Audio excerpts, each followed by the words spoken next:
کا یا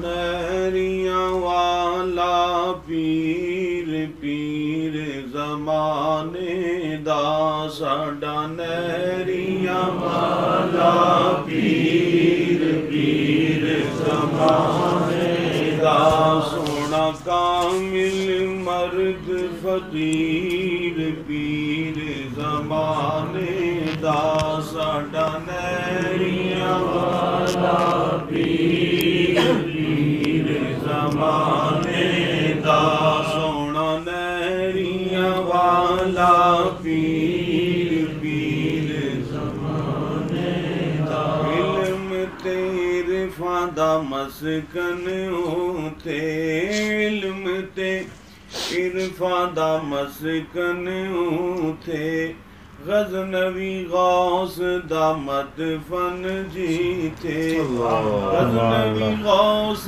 دا مدفن جیتے سونا وسدائی وچ کشمیر ساڈا نہریاں والا پیر پیر زمانے دا ساڈا نہریاں والا پیر پیر زمانے ماہر طب تے عالم بنائے ماہر طب تے عالم بنائے نور ٹی وی تے جگ نو پڑھائے کیتی کیسی سونی تدبیر پیر زمانے دا کیتی کیسی سونی تدبیر پیر زمانے دا ساڈا نہریاں والا پیر پیر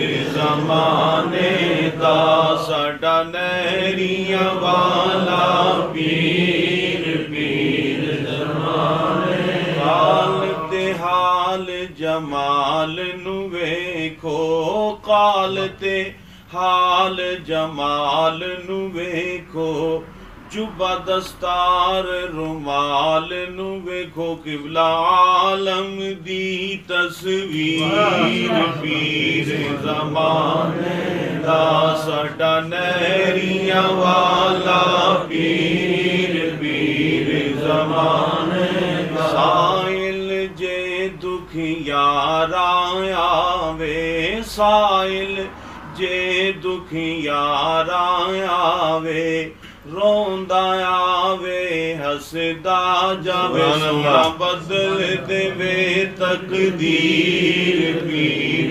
زمانے دا ساڈا نہریاں والا پیر پیر زمانے دا ساڈا نہریاں والا پیر پیر زمانے دا اپنا آپ لٹائی جاندے اپنا آپ لٹائی جاندے رب رسول منائی جاندے رب دا سچا فقیر پیر زمانے دا سونا نہریاں والا پیر پیر زمانے دا سونا نہریاں والا پیر پیر زمانے سالک شکر خدا دا تو کر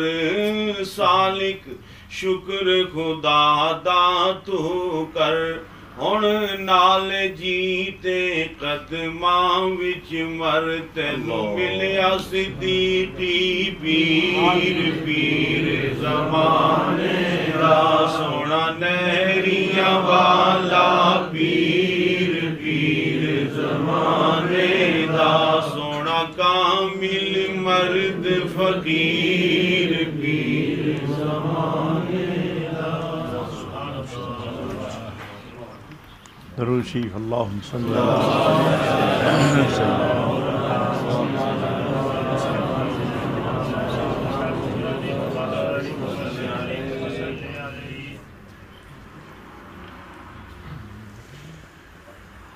معزز و مقتدر علماء کرام، محتشم صوفیان اعظام، الحمدللہ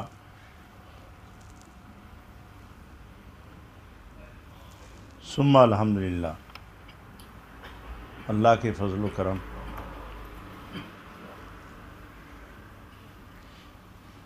اور جناب رومی رحمۃ اللہ علیہ کی شفقت و توجہ خاص سے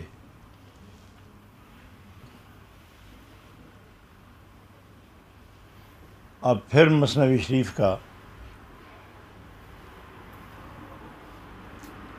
ایک پرذوق تسلسل قائم ہو گیا ہے، اور میری خواہش، میری آرزو ہے کہ یہاں بھی اور پاکستان میں بھی جب تک اللہ جل جلالہ کو منظور ہو، اس کے چھوٹے چھوٹے درس ریکارڈ ہوتے رہیں، تاکہ تصوف کی بہار اور اس کی مہکار یہ دلوں کو بیدار رکھے.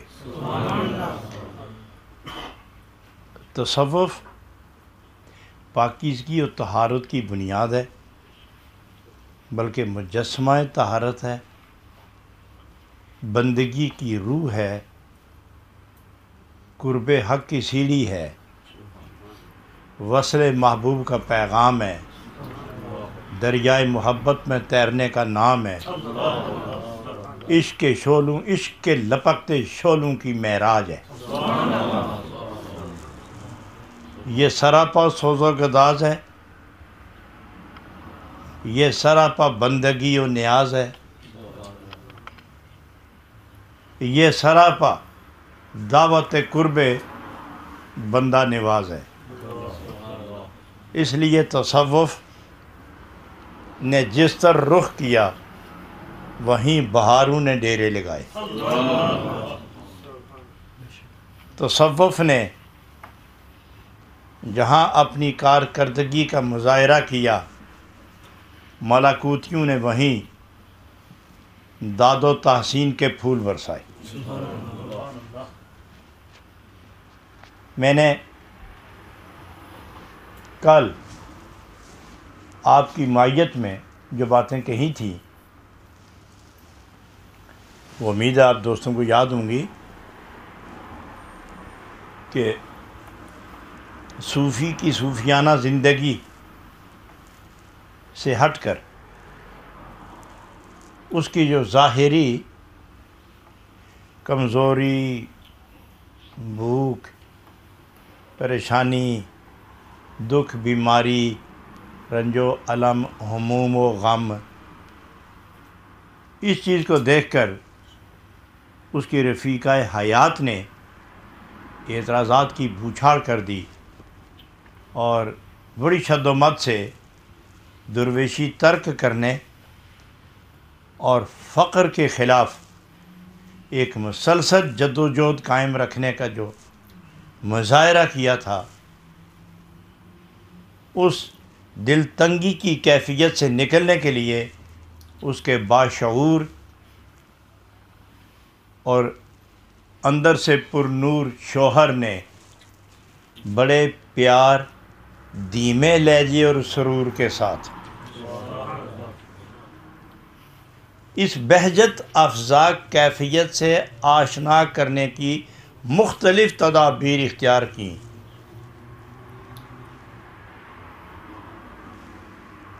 آخر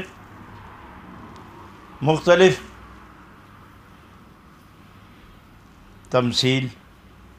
تمثیلات دینے اور نظائر و شواہد و دلائل و قرائن، یہ ساری چیزیں پیش کرنے کے بعد اسے جب سمجھایا کہ ان درویشوں کو ان حق پرستوں کو، یہ دو جہاں کی نعمتوں سے آزاد ہو کر صرف مالک کی مرضی میں گم ہو کر بیٹھ جانے والوں کو الزام نہ لگایا جائے، انہیں متہم نہ کیا جائے، انہیں پریشان نہ کیا جائے، ان کی دل جوئی نہ کر سکو تو عیب جوئی نہ کی جائے۔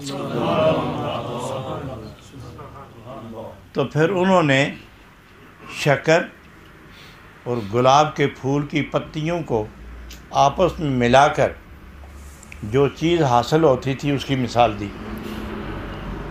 کہ صوفیہ کی زندگی ایسی ہے۔ تو یہیں آ کے گل رکی تھی اور ایک شعر پڑھا تھا۔ جناب رومی رحمۃ اللہ علیہ نے درویشوں کو سمجھانے کے لیے بڑی عجیب عام زبان میں ایک بات فرمائی کہ جس طرح بچہ تڑپ کر، بلک کر، رو کر، سسک کر اپنی ماں کے سینے سے کے ساتھ لگتا ہے اور ماں چپکے سے اس کا منہ اپنی چھاتی پہ رکھ دیتی ہے اور وہ بچہ غم بھول کر دودھ کے نشے میں ڈوب جاتا ہے اور رونا بند، تڑپنا بند، شور و شغف کے سلسلے سارے ختم اور دودھ کے چند قطروں کے نشے میں گم ہو جاتا ہے۔ یہ مثال دے کے تو آپ نے فرمایا کہ صوفیہ کا بھی عالم کچھ اس سے مختلف نہیں ہے۔ جب یہ تنگ ہوتے ہیں ہجر کی وجہ سے یا انہیں لوگ تانا زنی کر کے پریشان کرتے ہیں، لوگ تانا زنی کرتے ہیں اور یہ حق پر ہونے کی وجہ سے کبھی پریشان ہوتے ہیں۔ اور اگر کوئی کہے کہ یہ حق پر ہونے کی وجہ سے پریشان کیوں ہوتے ہیں، تو پریشان اس لیے ہوتے ہیں کہ جب ہیں حق پر تو یہ حق کیوں نہیں مانتے، کیوں نہیں سنتے، کیوں نہیں اس پر چلتے، مجھے الزام دیتے ہیں، خود توبہ کیوں نہیں کرتے۔ بشری تقاضا بھی ساتھ ہے اور حقیقت بھی بے نقاب ہو کر سامنے بول رہی ہے، تو اس لیے جب لوگ انکار کرتے ہیں تو دکھ تو ہوتا ہے۔ اور یہ شایان نبوت بھی ہے کہ دکھ ہوا، تشویش ہوئی تو اللہ رب العالمین نے گالیاں دینے والوں کو فرمایا میرے محبوب یہاں آپ کا بولنا مناسب نہیں، یہاں گواہی ہم دیں گے، اس لیے کہ آپ خود تو نہیں آئے نا، اگر آپ خود آتے تو پھر آپ بولتے، جب ہم نے بھیجا ہے تو حفاظت بھی ہم کریں گے۔ اگر آپ خود ہی آ کے دعویٰ کرتے ہیں تو پھر ٹھیک ہے جواب آپ دیں، لیکن جب بھیجا میں نے تو ذمہ داری مجھ پر ہے، میں جانوں اور وہ مخالف جانیں۔ آپ تماشا دیکھیں تو معلوم ہوا کہ بشری تقاضوں کے دوران اگر الزام کا سلسلہ شروع ہو جائے اور عیب جوئی، عیب بینی کی عادت کے مرے ہوئے لوگ کذب و صدق کی کیفیت سے بے نیاز ہو کر آوارگی، بےہودگی کا مظاہرہ کرتے چلے جائیں تو بشریت تو مجروح ہوتی ہے نا، دل کو تو اذیت ہوتی ہے۔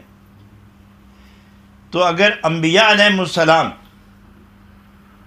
اپنی ہمدردیوں کی روشنی میں جہنم سے لوگوں کو پھیر کر جنت کی طرف لے جانے کی پہم سائی میں اچھا جواب نہ سن کر لوگوں کی وہی بد مزاجی اور وہی گمراہی اور وہی بد نصیبی جب دیکھتے ہیں تو تکلیف تو ہوتی ہے۔ انبیاء کو تکلیف ہوئی تو چونکہ یہ صوفیہ حال کے اعتبار سے باطنی کیفیات جو ان کو میسر ہیں اس امانت کی حفاظت کی ذمہ داری کی بنا پر جب انہیں کوئی تکلیف ہوتی ہے تو نبوت کی سنت کے پیش نظر ان کو بھی اذیت ہوتی ہے۔ تو اس اذیت کے ازالے کے لیے جناب رومی رحمۃ اللہ علیہ فرماتے ہیں کہ جب بچہ رونے لگے بھوک کی وجہ سے، بیماری کی وجہ سے، پریشانی کی وجہ سے، تو ماں اس کو اٹھا کے سینے سے لگاتی ہے تو جو دودھ کے چند قطرے اس کی حلق سے اتر کے نیچے جاتے ہیں ہم حلق سے اتر کے معدے میں جاتے ہیں تو اس کے نشے میں بچہ پچھلے دکھ درد کی کیفیت کو یکسر فراموش کر دیتا ہے. کچھ صوفیوں کا حال بھی ایسا ہی ہے. کچھ یہ پاک بازان حق کا حال بھی ایسے ہی ہے. تو یہاں آ کے بڑا خوبصورت ارشاد فرمایا آپ نے, این سخن شیر است و در پستان جان,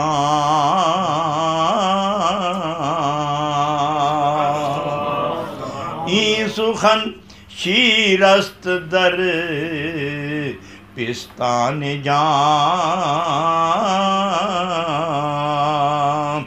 بے کشندہ خوش نمی گردد رواں, بے کشندہ خوش نمی گردد رواں.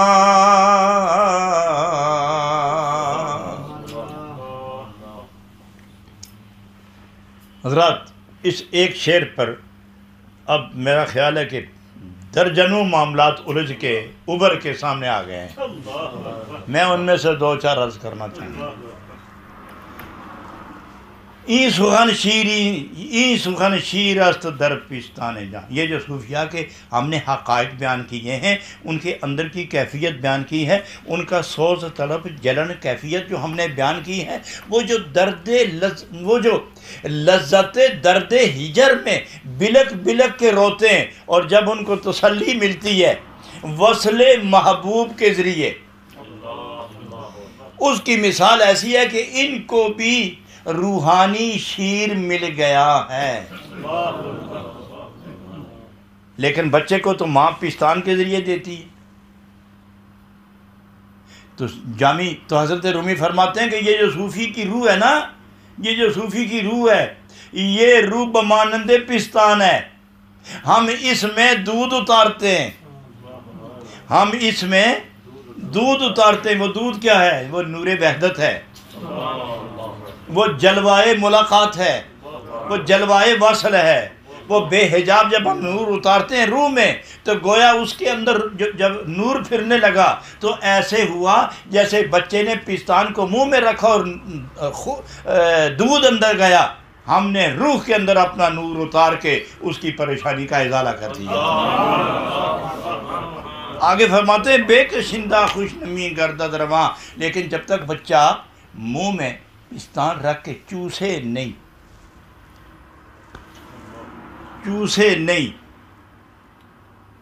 تو ماں کی چھاتی میں دودھ کو جوش نہیں آتا. لب ہلتے, دودھ کو قوت ملتی ہے, محبت کو جوش ملتا ہے, محبت دودھ کو حرکت دیتی ہے, اور دودھ ابل کے آگے آتا ہے. بچہ جب چوستا ہے تو دودھ اندر چلا جاتا ہے. تو اس طرح جب صوفی رونے لگتا ہے تو خدا جب بے پردہ اس کو اپنے قریب رکھتا ہے تو روح خدا کی جلووں کو قبول کرنا شروع ہو جاتا ہے.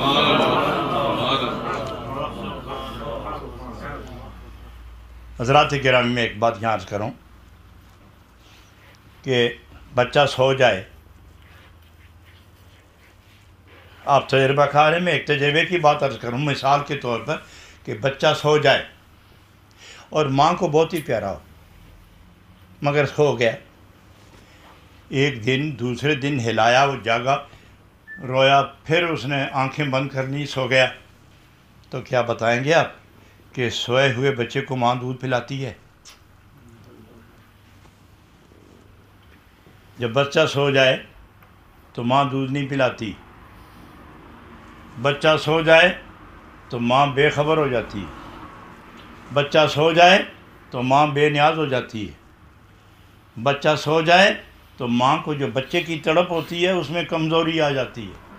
بچہ جب بالکل گہری نیند سو جائے تو ماں بالکل ہی پشت کر کے اپنے معاملات میں مصروف ہو جاتی ہے, گھر کے کام کاج میں بچے کا خیال نہیں کرتی. اور وہی ماں جو بچے سے بے نیاز ہو گئی, اور وہی بچہ جو نیند کی وجہ سے ماں کے آغوش سے نکل گیا تھا, جب رونے لگا تو مصروفیت کے باوجود ماں سارے کام چھوڑ کر بچے کو پھر اٹھا کے سینے سے لگا دیتی.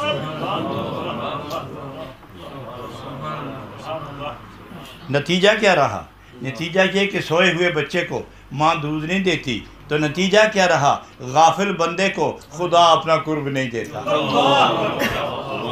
بندہ جب غفلت کی نیند سو گیا تو قرب سے محروم ہو گیا، بندے سے جب سجدہ گیا تو قرب سے گیا، بندے سے جب رکوع گیا تو قرب سے گیا، بندے سے جب قیام اللیل گیا تو روح کی نشاط گئی، بندے سے جب دل کی تازگی گئی اور نفس کو بغاوت و شرارت کا موقع ملا تو گویا قرب کے مقام سے معذور ہو گیا، خدا ادھر توجہ نہیں دیتا۔ دنیا کی یہ رسم و رواج ہے کہ جو ماں 30 سال دعائیں مانگ مانگ کر بچہ اس نے خدا سے حاصل کیا اور وہی بچہ جب سو گیا تو ماں بے نیاز ہو گئی۔ ارے دنیا کے رواج میں بھی یہ دیکھا کہ ایک لمحہ جو ماں غافل نہیں ہوتی، ایک لمحہ جو ماں بچے سے غافل نہیں ہوتی، جب بچہ غافل ہو گیا تو ماں بھی بے پرواہ ہو گئی، ماں بھی بے پرواہ۔ اور ایک بات اور یاد رکھیں، ایک بات اور یاد رکھیں کہ جب لاڈلا بچہ ہو اور وہ ماں کے دامن میں، کبھی وہ ماں کے کان کھینچے، کبھی وہ بال کھینچے، کبھی وہ زیور کھینچے، کبھی برتن توڑے، تو ماں کو غصہ آنے کے باوجود بھی اسے سزا نہیں دیتی، اس کو سزا نہیں دیتی۔ اسے پتہ ہے کہ یہ لا یعقل ہے، تمیز نہیں ہے، جو میں جانتی ہوں وہ بچہ نہیں جانتا، جو میں کرنا چاہوں گی وہ میں اپنے علم کے مطابق کروں گی، جو یہ کر رہا ہے یہ اپنی عادت کے مطابق کر رہا ہے۔ تو میری علمیت اور اس کی عادت اگر اس کا موازنہ کیا جائے تو مجھے اپنی علمیت پر عمل کرنا چاہیے، نہ کہ اس کی عادت پر، کہ اس نے کل ہونا کیا ہے اور مجھے کرنا کیا ہے۔ تو بندہ کبھی نماز پڑھتا ہے، کبھی نہیں پڑھتا، کبھی رونے لگتا ہے، کبھی ہنسنے لگتا ہے، کبھی غافل ہو گیا، کبھی بیدار، کبھی ذاکر ہے، کبھی شاغل ہے، کبھی غافل ہے۔ تو اس حالت میں اللہ تعالیٰ غضب اس لیے نازل نہیں کرتا کہ میں جانتا ہوں تیری عادت ہے کل بدل جائے گی، میں اپنی علمیت کے تحت جانتا ہوں کل تو ہوگا اور سجدے ہوں گے، کل تو ہوگا اور جذبہ ہوگا، کل تو ہوگا اور نور کی برسات ہوگی، کل تو ہوگا اور تیرے آنسو ہوں گے، کل تو ہوگا اور تیری زبان میں سبحان ربی الاعلیٰ کا ذکر ہوگا۔ اس لیے میں تیرے کان پکڑ کر سزا نہیں دیتا بلکہ اپنی محبت اور رحمت کی چادر تم پہ ڈالتا ہوں۔ حضرات ایک بات اور عرض کروں، ایک بات اور عرض کروں۔ میں مصر سے جب فارغ ہو کے میں مصر اپنے سفر پہ گیا ہوا تھا تو اپنی سفری لوازمات سے فارغ ہوا، تو جب میں واپس پاکستان روانہ ہوا تو میرے ہاتھ میں ایک کتاب تھی جو میں نے یونیورسٹی کے لیے کتابیں خریدی تھی، تو ایک کنٹینر بک کرایا، لیکن ایک کتاب میں نے اپنے ہاتھ میں رکھ لی۔ میں نے کتاب جو کھولی اپنی عادت کے مطابق، یہ عادت ہے میری کہ میں جہاں سے کتاب کھولتا ہوں وہیں سے پڑھنا شروع کر دیتا ہوں، میں بالاستیاب نہیں پڑھتا۔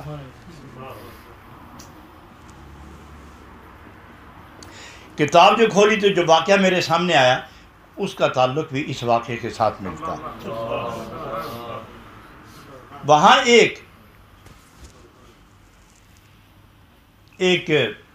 اچھا تجربہ کار، معاملہ فہم، کچھ علمی ذوق رکھنے والا، کچھ کتابوں کا آشنا اپنے پیر کے پاس گیا تو عرض کیا کہ پیر کی خدا کی محبت کس طرح حاصل ہوتی ہے، اور عرصہ ہو گیا نماز پڑھتے پڑھتے، روزہ رکھے ہوئے، ذکر کرتے ہوئے، محبت خدا کی جلن طلب لگن میری روح میں پیدا نہیں ہوئی، تو اب بتائیں کہ یہ اتنی نمازیں پڑھنے کے باوجود بھی نہ اندر کیفیت بیدار ہوئی اور نہ ہی محبت خدا میسر آئی۔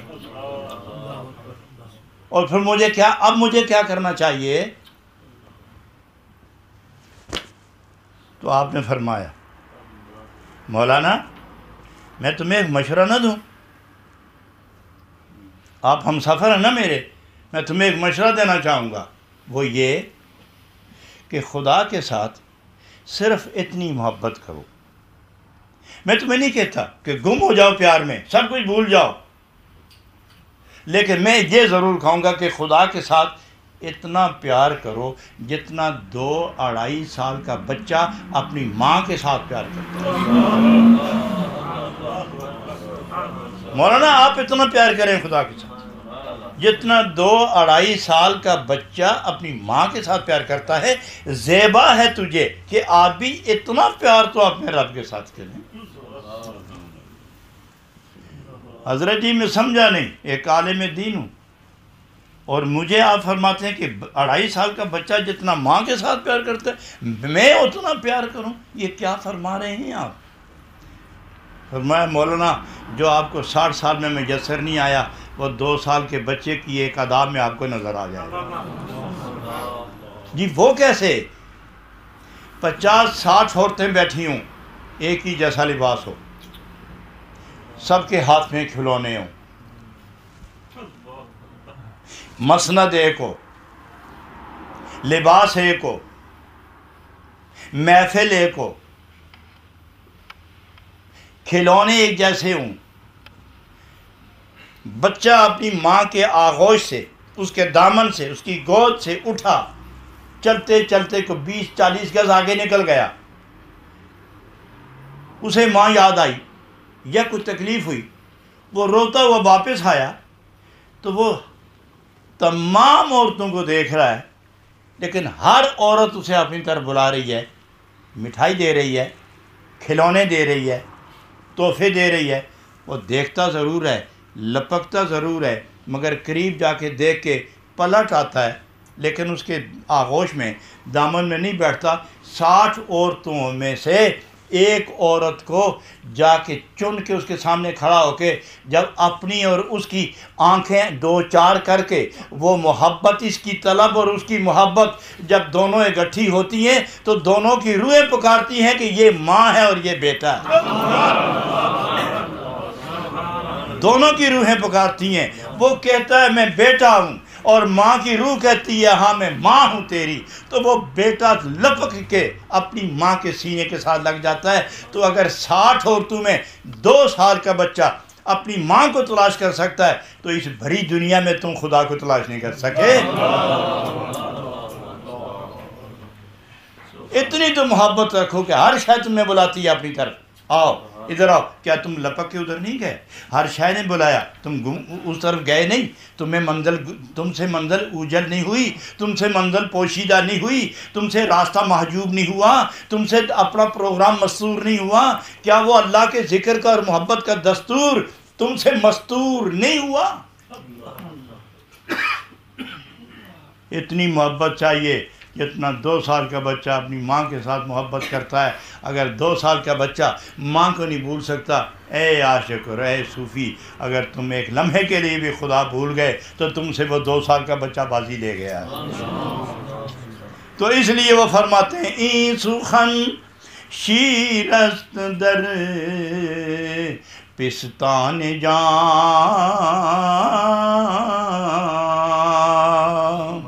بے کشندہ خوش نمی گردد رواں۔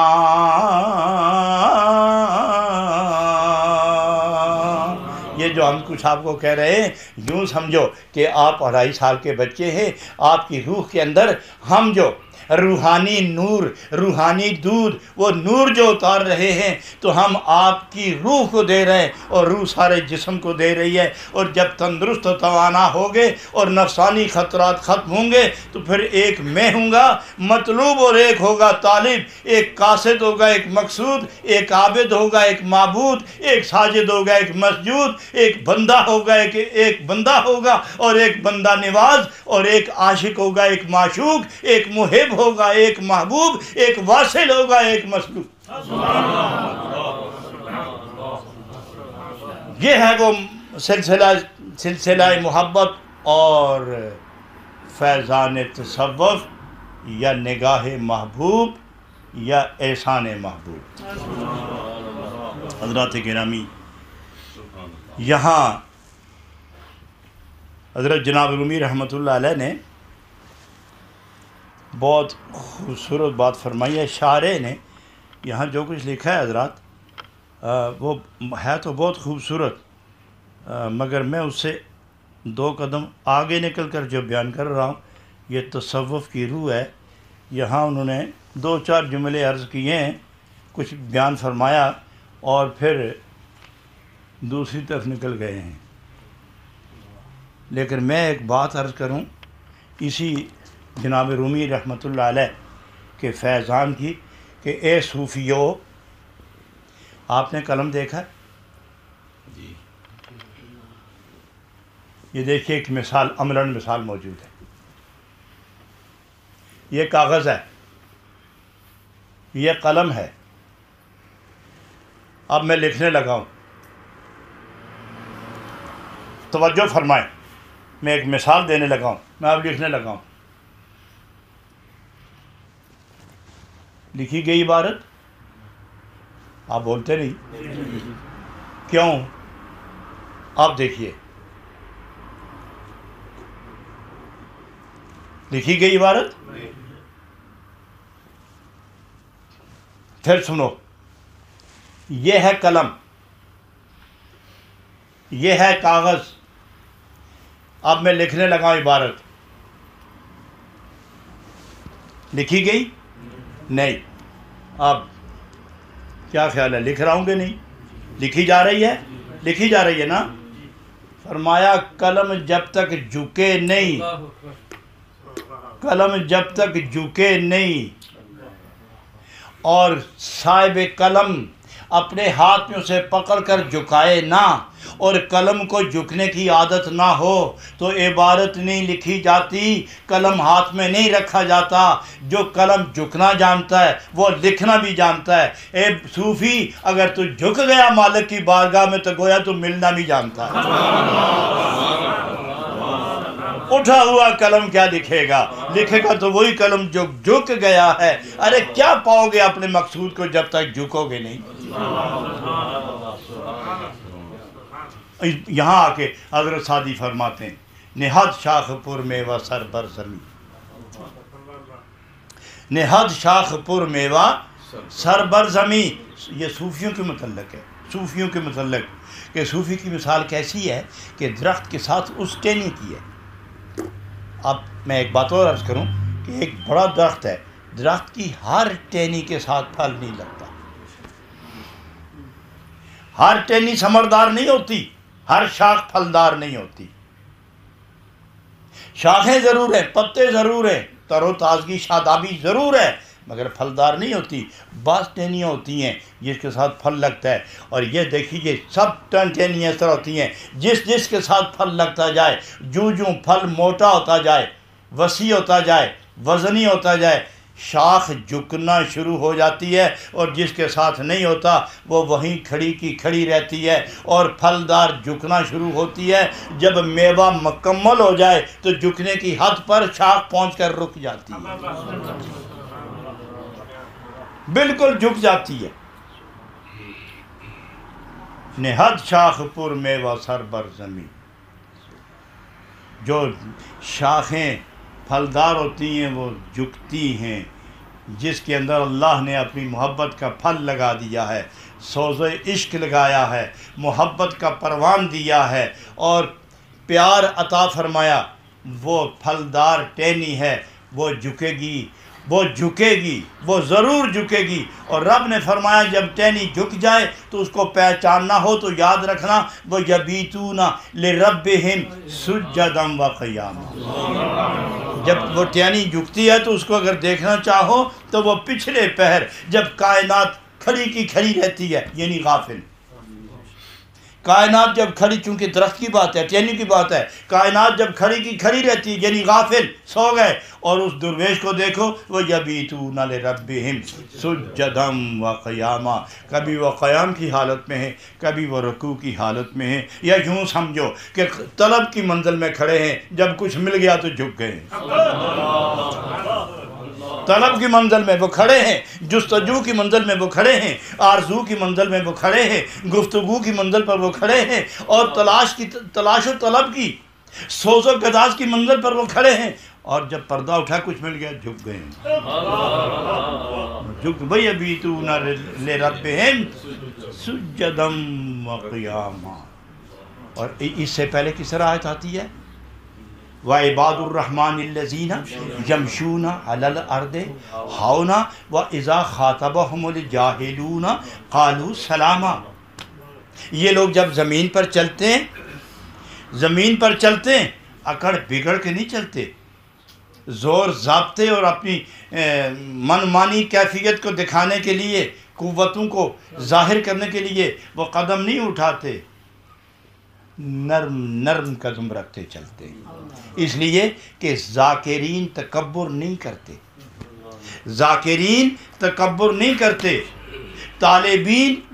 طالبین ذکر نہیں چھوڑتے، اور ذکر کرنے والے تکبر نہیں کرتے، اور جو تکبر نہیں کرتے وہ عقل کے نہیں چلتے. وَإِذَا خَاطَبَهُمُ الْجَاهِلُونَ، اور جو زندگی کے نشے سے نادان ہیں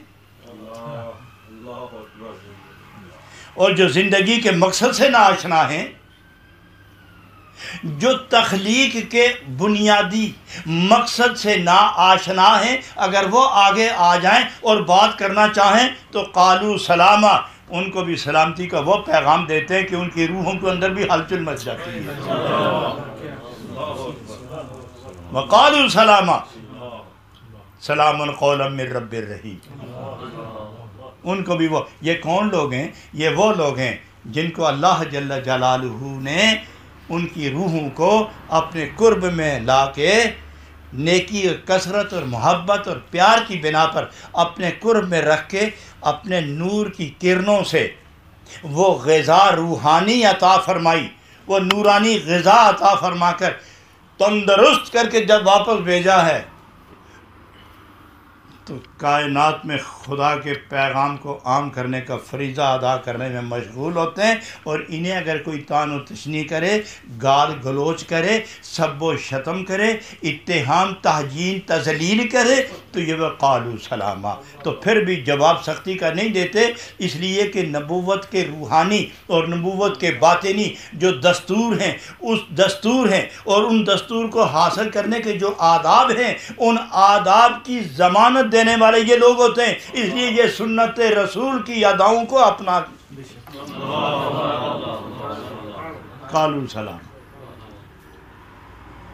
لہذا انتہائی کلام کیا ہے کہ پیو، خوب پیو، خوب پیو، مگر یہ نہ ہاتھ سے نہ جام سے، یہ سجدوں میں پینے کا جو دستور ہے اس کو اپناؤ، پھر پیو گے. یوں عاشقانہ نعرے لگانا اور سجدے نہ کرنا یہ تصوف کی توہین ہے، دوسرے لفظوں میں اللہ کے عاشقوں اور نبی پاک کے مقرب غلاموں کی توہین ہے. اللہ تعالیٰ میرے حال پر، آپ کے حال پر رحم کرم مہربانی اور نبی پاک علیہ الصلوۃ والسلام کے وسیلہ جلیلہ سے خدا ہم سے راضی ہو کر ہمارے پچھلے گناہ معاف فرمائے. آنے والی زندگی میں خدا ہمیں اپنا اور اپنے حبیب کا ایسا بنائے کہ ان کے سوا ہمیں کوئی نہ نظر آئے. وآخر دعوانا ان الحمدللہ رب العالمین. اللہ اللہ اللہ اللہ اللہ اللہ اللہ اللہ اللہ اللہ اللہ اللہ اللہ اللہ اللہ اللہ اللہ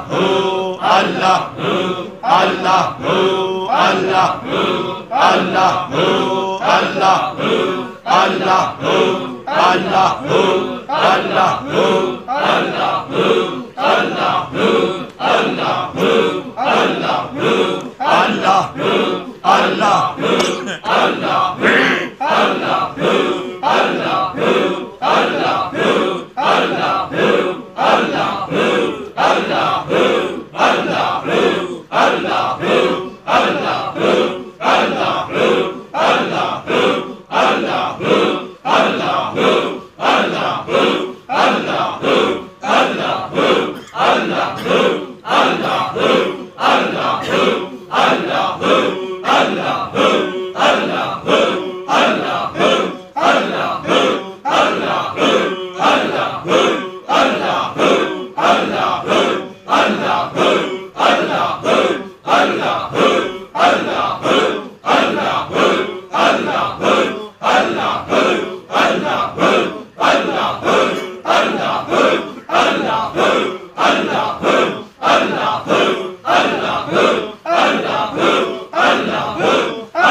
اللہ جل جلالہ لا الہ الا اللہ الا اللہ محمد الرسول اللہ صلی اللہ علیہ وسلم آمین الحمدللہ رب العالمین والصلاة والسلام علی سید الانبیاء والمرسلین وعلى آلہ الطیبین واصحابہ الکاملین المعظمین ربنا تقبل منا انک انت السمیع العلیم وتب علینا انک انت التواب الرحیم الہ العالمین۔ جس قدر جو احباب گرامی اس نور ٹی وی کے ساتھ وابستہ ہیں اور آج سکرین پر یہ کیفیت نور و محبت و سرور دیکھ رہے ہیں، اللہ ان سب کو اس حاضر مجلس سے لے کر انتہائی دیکھنے والے آخری ساتھی تک سب پر یکساں نور کی برسات فرما دے اور سب کے سینے روشن فرما، سب کے دل منور فرما، سب کو اپنی محبوبیت اور محبت میں قبول فرما۔ الہی سب کی زبانوں کو ذکر عطا فرما، سب کے دلوں کو لذت وصل نصیب فرما، سب کی روحوں پر اپنے نور کی برسات فرما، سب کے دماغ کو روشن فرما، سب کے نفس کو مطمئن فرما، سب کے روحوں کو بیداری عطا فرما، پیشانیوں کو سجدے عطا فرما، چہروں کو حیا عطا فرما، ہاتھوں کو سخا عطا فرما، قدموں کو دین حق پر استقامت نصیب فرما، بال بال میں اپنی اور اپنے محبوب کی محبت نصیب فرما، سجدوں میں لذت عطا فرما، بندگی میں پختگی عطا فرما۔ الہ العالمین جو بیمار ہیں، جو پریشان ہیں، جو مبتلا درد و آلام ہیں، سب پر اے رب العالمین سب پر نبی کریم کے وسیلے سے اپنی رحمت نازل فرما کہ سب دکھوں سے آزاد ہو کر تیری محبت میں قید ہو جائیں اور انہیں دنیا کی نعمتوں سے کہیں زیادہ آخرت کی عظمتوں سے مالا مال فرما۔ ربنا تقبل منا انک انت السمیع العلیم وتب علینا انک انت التواب الرحیم برحمتک یا ارحم الراحمین۔